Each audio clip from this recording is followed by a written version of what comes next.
काहे सखी का कही देखा नहीं फागुन के महीना गजबे खेला कतनो मना करी लेकिन माने लेना बड़ी तंग करले कतनो मनावला से ना मानले सुना का करले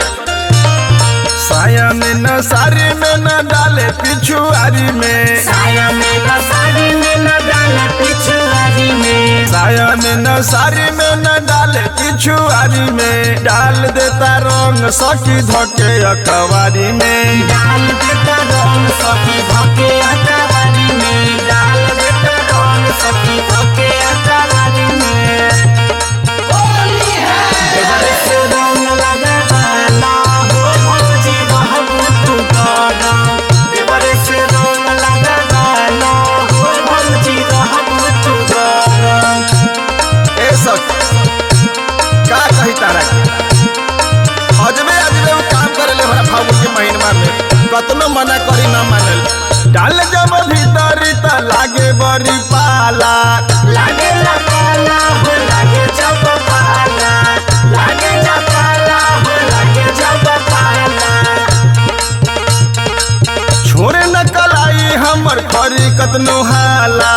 कोरी कतनो हाला हो कोरी कतनो हाला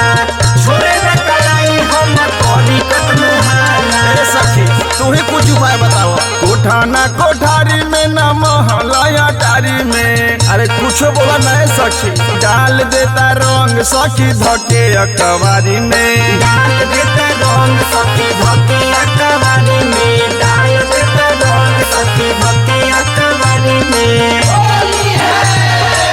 चढ़ते फागुन में नसले बसुरिया के बलवा कोरे घाट रे सखी चढ़ते फागुन में नसले बसुरिया के बलवा कोरे घाट रे सखी होली है केतना बताई हम ओकर चरितर ओकर चरित्र हो ओकर चरित्र केतना बड़ाई हम ओकर चरित्र ए हो